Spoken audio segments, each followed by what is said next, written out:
Bienvenue au service français de Freedom Center International. Aujourd'hui, je veux parler à ce genre de personnes qui ont, par exemple, ont eu des promesses ou attendent que Dieu agisse dans leur vie et la promesse, ça dure, ça tarde et ça ne se passe pas et puis ils commencent à se décourager. Je veux parler à ce genre de personnes. C'est de ça que je veux parler aujourd'hui. Et le message que je veux partager avec vous, j'ai donné le titre. Même si sa promesse tarde, attends-la, car elle s'accomplira. Même si sa promesse tarde, attends-la, car elle s'accomplira. Et j'ai tiré mon message du livre de Luc, le chapitre 1, les versets 5 au verset 25. Luc 1, 5 à 25. Comme c'est un long passage, aujourd'hui encore, je vais le lire au fur et à mesure. Et donc le verset 5 il dit, durant le règne d'Hérode sur la Judée, il y avait un prêtre du nom de Zacharie de la classe d'Abia. Sa femme était une descendante d'Aaron et s'appelait Élisabeth. Tous deux étaient justes devant Dieu. Ils suivaient d'une manière irréprochable tous les commandements et toutes les lois du Seigneur. Ils n'avaient pas d'enfants parce que Élisabeth était stérile. Et ils étaient l'un et l'autre d'un âge avancé. Et donc, c'est l'histoire d'Élisabeth qui est mariée à Zacharie, le prêtre de Dieu. Et donc, la Bible nous présente pour nous dire que c'était des gens justes. Ils vivaient d'une manière, ils suivaient les lois de l'Éternel, les lois de Dieu, de manière irréprochable. Pour dire qu'ils étaient justes dans la manière dont ils marchaient. C'était des gens qui marchaient dans la juste. Ils marchaient de manière irréprochable. Ils marchaient dans les voies de l'Éternel de manière irréprochable. Et ce qui est intéressant, c'est que même malgré le fait qu'ils marchaient dans les voies de Dieu de manière irréprochable, Dieu a rendu Élisabeth stérile. Elle était stérile. Elle n'avait pas d'enfant. Et souvent on se dit, mais puisque je marche avec Dieu, tout doit marcher comme sur des roulettes. C'est-à-dire, je m'attends à ce que, quand je désire A, B, C, ça doit se faire parce que je marche avec l'Éternel, je marche dans les voies de l'Éternel. Tout doit s'accomplir de manière automatique. Il ne doit pas avoir de blocage. Mais souvent, ça arrive. Et voici un exemple, ou même encore la femme la femme avec le pot d'huile, qui était la femme d'un prêtre, où il est mort, il avait des dettes, et puis ses enfants, ses créditeurs, ils disaient que ils veulent venir prendre les enfants pour aller les envoyer comme esclaves pour servir, pour payer la dette. Et donc elle allait voir le prêtre et puis elle lui a demandé d'intervenir auprès de Dieu pour elle. Et pour dire quoi, qu'il était prêtre, il suivait, elle a dit, tu sais que mon mari suivait, il était prêtre, il faisait partie de la compagnie des prêtres et tout ça. Pour dire quoi, que c'était un homme de Dieu, mais il est mort pauvre. Et donc, au point où sa femme, ses enfants, ils étaient sur le point d'être pris pour être esclaves. Et donc souvent, ce n'est pas parce que tu sers Dieu qu'on ne sert pas Dieu. Souvent on se dit que dès que je sers Dieu, tous mes problèmes vont finir. Ce n'est pas vraiment le cas. Souvent, dès que tu sers Dieu, c'est maintenant que ça commence à se multiplier. Mais on ne sert pas Dieu pour ce qu'on peut gagner, on sert Dieu pour qui il est. On sert Dieu parce qu'il est souverain, on sert Dieu parce que c'est notre Dieu et c'est le créateur de l'univers, c'est le créateur de la terre et des humains et notre créateur et notre sauveur, et c'est pour ça qu'on le sert. Et donc, lui, il servait Dieu et il désirait avoir un enfant, mais la Bible dit que sa femme était stérile, alors que c'était un homme de Dieu. Mais sa femme était stérile. Il dit sa femme était stérile et ils étaient l'un et l'autre d'un âge avancé, pour dire qu'ils étaient vieux. Et donc, quand tu regardes, ça ne va plus se faire. Ils ont passé l'âge, ça ne va plus se faire. Et le verset 7 il n'avait pas d'enfant parce que Élisabeth était stérile et ils étaient l'un et l'autre d'un âge avancé. Verset 8. Or, pendant que Zacharie remplissait sa fonction de prêtre devant Dieu, c'était le tour de sa classe. Il fut désigné par sort d'après la règle en vigueur pour les prêtres, pour entrer dans le temple du Seigneur et y brûler un parfum. Et donc, je suppose qu'il faisait un tirage au sort pour savoir qui allait rentrer dans le lieu le plus saint pour aller brûler les parfums devant l'autel de l'Éternel. Et donc, c'est tombé, cette fois-ci, c'est tombé sur lui. Et je me dis que ce n'était pas par hasard que c'est tombé sur lui. C'est Dieu qui avait orchestré ça. C'est dit maintenant, Dieu était sur le point d'agir dans sa vie. Et donc, il a orchestré ça. Et c'est comme, ils ont fait le truc et puis on dit, ok, c'est tombé sur toi, vas-y, rentre et puis va brûler le parfum. Et donc, il est allé, je suis sûre que ce n'était pas par hasard que ce soit tombé sur lui. Et donc, il dit, toute la multitude du peuple était dehors en prière à l'heure de l'offrande du parfum. Alors un ange du Seigneur apparut à Zacharie et il se tint debout à droite de l'autel des parfums. Et donc il est imagine tu es dans le lieu le plus saint, tu es supposé être seul en train de brûler les parfums pour l'Éternel. Et puis du coup tu vois un être qui est arrêté à côté de l'autel où on brûle les parfums et qui est arrêté là. Alors que ce n'est pas comme si je t'ai vu rentrer ou sortir, je ne sais pas qui tu es, d'où tu sors. Et donc, il était effrayé. La Bible nous dit que dans le verset 2, il dit, Zacharie fut troublé en le voyant et la peur s'empara de lui. Je suis sûre que moi je dis toujours, je dis, ah Seigneur, tu sais comment moi je suis peureuse. Je sais que tu es là, mais je sais que les anges sont autour de moi, mais il ne faut pas ouvrir mes yeux pour les voir parce que je risque de m'évanouir. Parce que je risque d'avoir peur, je risque de m'évanouir. Je ne suis pas sûre de vouloir les voir de mes propres yeux. Et donc, on rigolait de ça, on rigole de ça, mais donc j'imagine et je le comprends quand on dit il était troublé, et la peur a commencé à s'emparer de lui pour dire mais qui sait, parce que tu ne t'attends pas à ça. Imagine, tu es en train de faire ce que tu es en train de faire et tout ça là, et puis tu lèves la tête, du coup tu vois quelqu'un, tu es troublé, tu te dis mais d'où il sort, qui sait, tu as peur, qu'est-ce que je suis en train de regarder? Et donc il a eu peur. Et le verset 13 il dit mais l'ange lui dit, n'aie pas peur, Zacharie, car ta prière a été exécutée. N'aie pas peur, Zacharie, car ta prière a été exécutée. Pour nous dire quoi? Que Zacharie, il a prié. Comme la Bible nous dit que sa femme était stérile. Il a prié, mais il n'a pas vu le résultat ou la manifestation physique de sa prière. Et donc, l'ange est venu, il dit, n'aie pas peur pour le rassurer. Il dit, n'aie pas peur. Ta prière a été exaucée. Pas que Dieu a entendu ta prière, mais il dit, mais ta prière a été exaucée. C'était exaucé dans le spirituel parce que sa femme n'était toujours pas enceinte, mais il dit ta prière a été exaucée. Et donc tout se passe d'abord dans le règne du spirituel avant de se manifester dans le physique. Et donc quand tu fais les déclarations, comme la Bible nous dit, ce que tu déclares, ce que tu permets sur terre sera permis au ciel, ce que tu ne permets pas ne sera pas permis. Et il nous dit qu'il y a la vie et la langue dans le pouvoir de la langue. Quand tu déclares, c'est la vie. Quand tu déclares, ce que tu déclares, il y a la vie dedans, dans ta langue. Et donc, il dit, fais attention à ta parole. Et il dit donc, ce dont tu as prié là, a été exaucé. Peut-être que tu n'as pas encore vu ça physiquement, pas que Dieu a entendu tes prières. Il dit, ça a été exaucé. Il parle au passé. Ça a été exaucé. Ta prière a été exaucée. Ta femme Élisabeth te donnera un fils et tu l'appelleras Jean. Ta femme Élisabeth te donnera un fils et tu l'appelleras Jean. Pour lui dire, tu as prié, ça fait un bon moment que tu pries. Maintenant, tu es vieux, ta femme est vieille.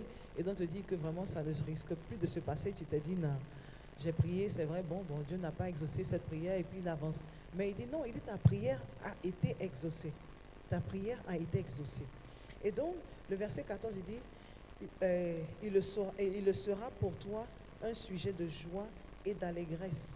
Et beaucoup se réjouiront de sa naissance, car il sera grand devant le Seigneur. Il ne boira ni vin, ni boisson alcoolisée, et sera rempli de l'Esprit Saint dès le ventre de sa mère. Il ramènera beaucoup d'Israélites au Seigneur leur Dieu. Il marchera devant Dieu et avec l'esprit et la puissance d'Élie, pour ramener le cœur des pères vers les enfants et les rebelles à la sagesse des justes, afin de préparer pour le Seigneur un peuple bien disposé. Et donc il explique, voici l'enfant qui va venir, voici ce qu'il va faire, voici ce qu'il ne faut pas faire. Et donc il leur donne les instructions. Il ne faut pas qu'il boive l'eau, boisson alcoolisée. Et quand il va venir, voici ce qu'il va accomplir.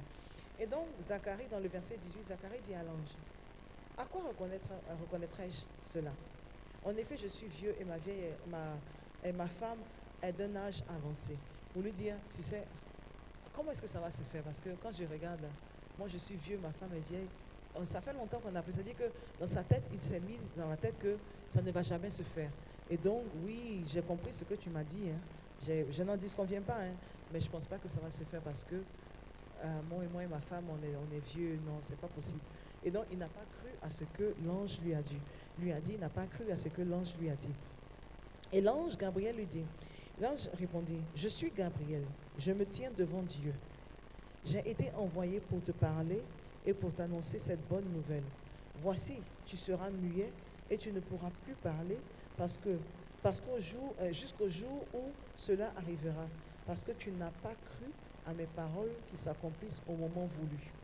Et donc, il dit, tu n'as pas cru à mes paroles qui s'accomplissent au moment voulu. C'est-à-dire que quand il a prié, Dieu avait son moment. Il y a le moment de Dieu aussi. Souvent, quand on prie, on veut que Dieu il réponde à notre truc, mais comme si c'était hier. Il faut répondre, je viens de prier aujourd'hui, là, mais il faut me répondre, il faut me donner la réponse à ma prière comme si c'était hier. Mais, comme si tu avais prié hier, mais pourtant, il dit, ça a été accompli au moment prévu, au moment que Dieu a voulu, il s'accomplit au moment voulu, au moment quand Dieu a décidé que voilà, voici quand je veux que cette prière-là s'accomplisse. Il dit, c'est au moment-là que ça s'est accompli. Il dit, tu sais, tu seras muet parce que tu n'as pas cru à mes paroles. Tu n'as pas cru à ce que je t'ai dit. Et donc, comme je l'ai dit déjà, j'ai dit, il y a la vie et la mort dans le pouvoir de la langue. Et donc, si je te permets de pouvoir parler, si je te permets de pouvoir ouvrir la bouche, tu risques de dire quelque chose qui va aller contre ce que Dieu veut faire, qui va aller contre ce que Dieu est sur le point de faire. Alors, je ne peux pas te permettre de pouvoir parler, je vais fermer ta bouche. Il dit, je ferme la bouche, je vais te rendre muet, parce que je ne vais pas te permettre de pouvoir parler, je ne vais pas te permettre de pouvoir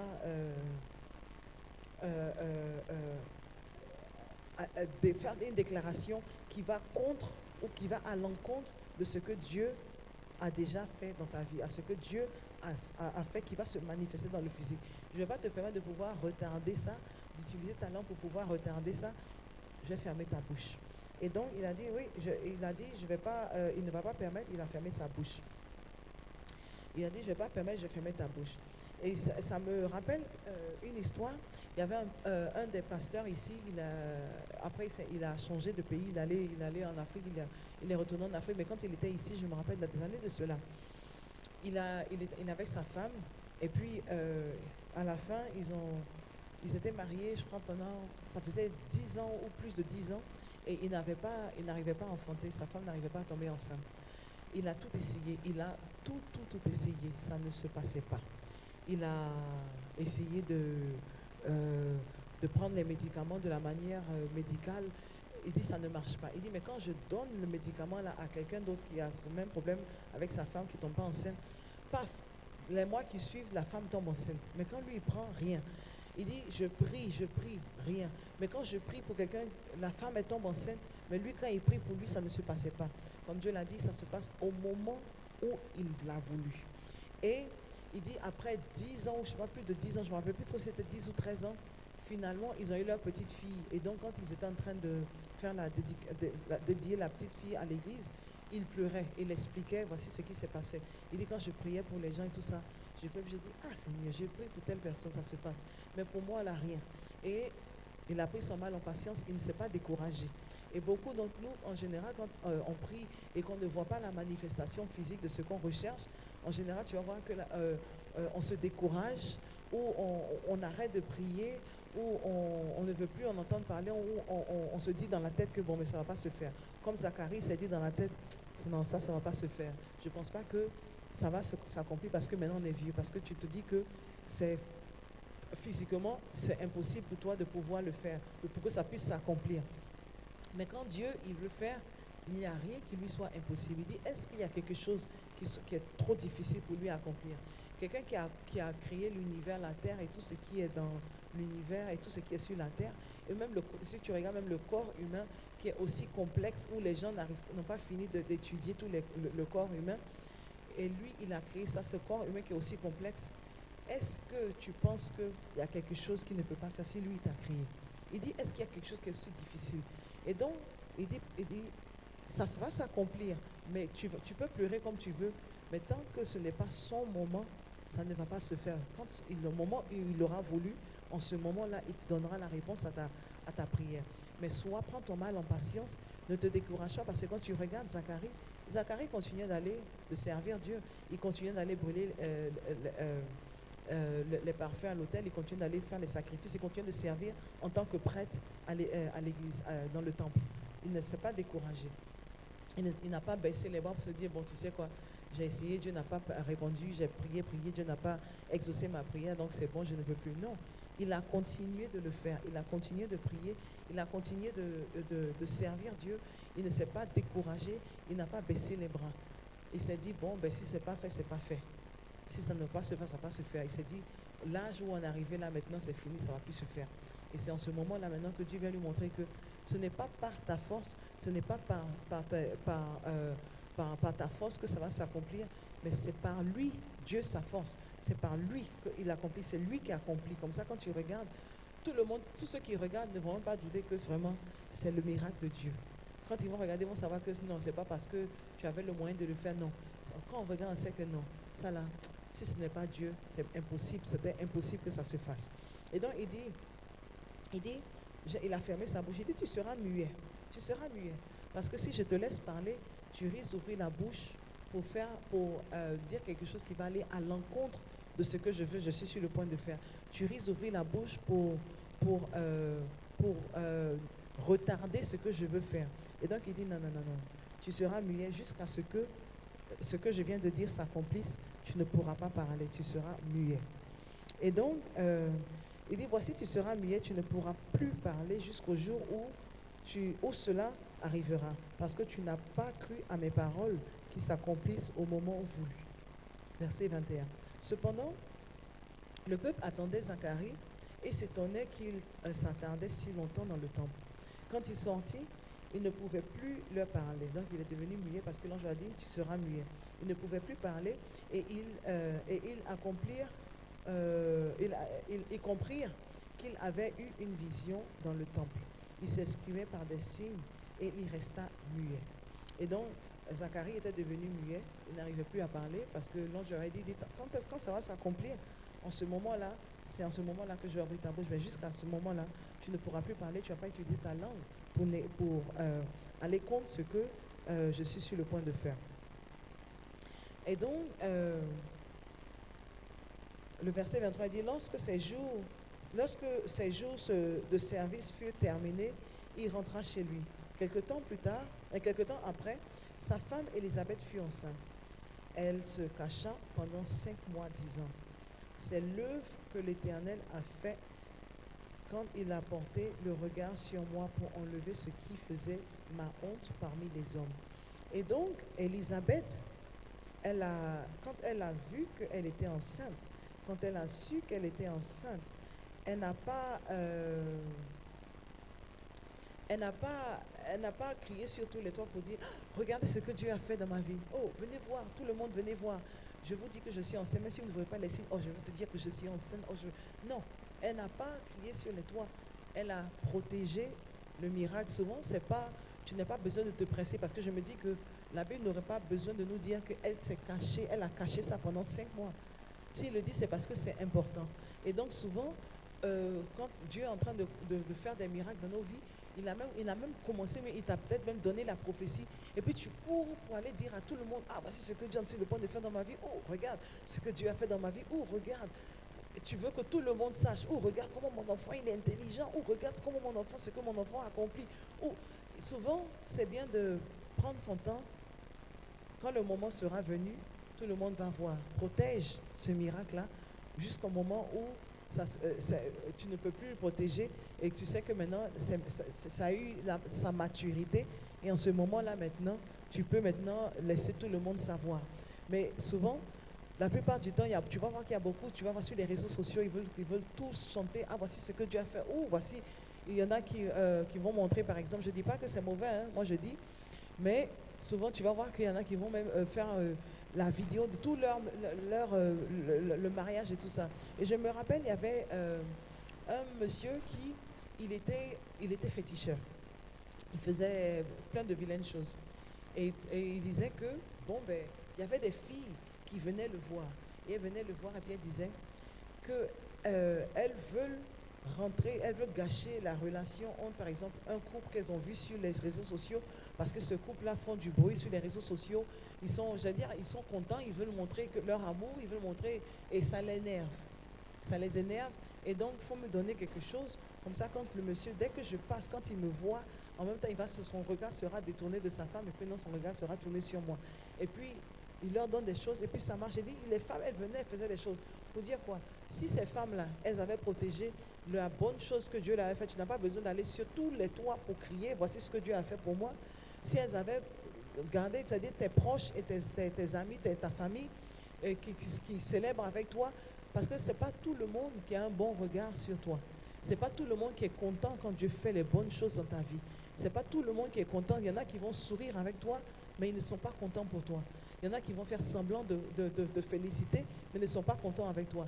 Et tu n'as pas besoin d'aller crier encore, ajouter sur tous les temps pour ceux qui ne te connaissent pas, pour qu'ils maintenant ils rentrent dans ton business et pour qu'ils cherchent maintenant à gâcher ce que Dieu fait dans ta vie ou ce que Dieu est en train de faire dans ta vie. Tu ne veux pas ça. Et donc, il dit, quand elle était enceinte, elle a caché. Elle dit, quand elle était enceinte, quelque temps après, sa femme Élisabeth fut enceinte. Il dit, elle se cacha pendant 5 mois. Elle se cacha pendant 5 mois. Elle se cacha pendant 5 mois, disant, c'est l'œuvre que l'Éternel a faite. Et quand il a porté le regard sur moi, il a enlevé ce qui faisait ma honte parmi les hommes. Il a enlevé ce qui faisait la honte parmi les hommes. Et donc, elle a caché. Et au moment où, je suppose que quand elle est arrivée à 5 mois, je suppose que maintenant ça devient visible, tu ne peux plus cacher. Et donc maintenant, bon, ben, je ne peux plus cacher. Au moins, l'enfant, il est formé, il est protégé. Je me rappelle aussi, il y avait un temps où on disait qu'il y avait des gens qui voulaient les bébés des femmes. Par exemple, elle est enceinte, et il y en a un qui disait que, voici, il était aussi féticheur, qui disait qu'il est maintenant dans le royaume des cieux, mais il dit avant ce qu'il faisait. Par exemple, tu vois une femme, il leur donne quelque chose. Il dit quand la femme, elle est enceinte, tu la vois marcher, suis-la. Si elle mange quelque chose qu'elle jette, ou elle boit de l'eau, elle jette, prends la bouteille qu'elle a jetée et envoie, il va faire ce qu'il va faire. Et puis tu vas voir maintenant que l'enfant va venir chez toi. Et ils volaient les enfants. Puis tu vas voir, enfin, oh, la femme a eu une fausse couche, alors qu'ils ont volé le bébé. Et donc, il y a des choses, c'est bien de protéger jusqu'à ce que tu aies un relâche dans ton cœur que voilà, maintenant, c'est bien de partager. Parce que souvent, il y en a qui font des cris sur tous les toits, soit sur les réseaux sociaux, ils vont crier partout, ah, voici ce que Dieu a fait dans ma vie. Oh, je veux vous dire, voici ce que Dieu est en train de faire dans ma vie. Voici, non, c'est pas tout le monde qui est avec toi, c'est pas tout le monde qui est pour toi. Et c'est pour ça qu'elle a couvert sa chose, elle a protégé au moment où elle ne peut plus cacher. Ceux qui la voient vont célébrer avec elle. C'est pas comme si elle va courir pour aller montrer à tout le monde, voici ce que Dieu fait dans ma vie. Voici, non. Elle a caché, elle a couvert pour protéger le miracle que Dieu est en train de faire dans sa vie. Et maintenant, au moment prévu, au moment où elle n'allait plus pouvoir le cacher, maintenant, quand elle sortait, ben, je suppose que les gens voyaient qu'elle avait le ventre qui poussait et donc on savait maintenant qu'elle était enceinte. Et donc, comme ce sur quoi je veux insister, c'est que Zacharie et Élisabeth, ils étaient tous deux vieux. La Bible nous dit qu'ils étaient avancés en âge pour dire qu'elles avaient passé l'âge où tu pouvais enfanter. Je suppose que Élisabeth avait déjà atteint sa ménopause et son mari était vieux, tout était mort. Et donc, il se disait que ça n'allait vraiment pas se faire. Mais, et c'est pour ça qu'il dit, ah non, comment est-ce que ça peut se faire? Nous deux, on est vieux. Pour dire quoi? Parce qu'il dit, quand on nous regarde, on ne peut plus avoir d'enfants, on est tout vieux. Il dit, comment est-ce que ça va se faire? Mais Dieu lui a dit, est-ce qu'il y a quelque chose qui est impossible? Est-ce qu'il y a quelque chose qui soit trop difficile? Il dit, parce que tu n'as pas cru, je vais fermer ta bouche. Parce que je ne veux pas que tu ouvres ta bouche pour aller faire une déclaration négative. Et donc, quand Dieu, si tu as prié et que tu n'as pas encore vu la manifestation physique, n'utilise pas ta bouche pour retarder ce que Dieu est en train de faire. Continue, si tu n'as rien à dire, ferme la bouche. Ou alors, utilise ta bouche pour continuer ou professer et pour déclarer voici ce que ça va se faire. Continue de prier et vis avec de l'espoir. Nourris cet espoir-là. Ne laisse pas cet espoir mourir, mais nourris cet espoir-là. Et tu vas voir que le Seigneur agira. Parce qu'il répond à l'espoir qu'on a. Il nous donne notre espérance. Parce que c'est ce que la foi est, c'est l'espérance. Il nous donne cette espérance-là, mais ne te donne pas ce que tu désires ou ce que tu penses, ou peut-être que ça va se faire, ou ce que tu te dis, peut-être pas. Ce n'est pas ce qu'il donne. Il donne ce que tu espères, ce à quoi tu t'attends. Et donc, quand tu pries, fais les déclarations et tout ça là. Et puis voilà, tu vas voir que l'Éternel va faire le reste. Mais ne te décourage pas. Si tu as fait des prières où tu t'attendais à ce que quelque chose se passe et puis ça dure, depuis là ça ne se passe pas. Aujourd'hui, je suis venu te dire, ne te décourage pas, ne te décourage pas, mais laisse l'Éternel agir dans ta vie. Tout ce que tu as à faire, c'est de continuer de prophétiser. Continuer de prophétiser, continuer de prier, même si ça dure, même si ça dure, même si ça traîne, l'Éternel va se manifester, ça va se manifester dans le physique. Aie confiance en l'Éternel. Aie confiance en l'Éternel. Même si sa promesse tarde, attends-la, car elle se manifestera, elle s'accomplira. Même si sa promesse tarde, attends-la, car elle se manifestera, car elle s'accomplira. C'était le message que j'avais à partager avec vous aujourd'hui. Que l'Éternel vous bénisse et que l'Éternel vous garde. Que l'Éternel fasse briller sa face sur vous et vous accorde sa grâce. Et que l'amour de Dieu et la communion du Saint-Esprit soient avec vous tous. Que vous et vos enfants pour des milliers de générations habitent dans la maison de l'Éternel pour toujours et toujours. Amen.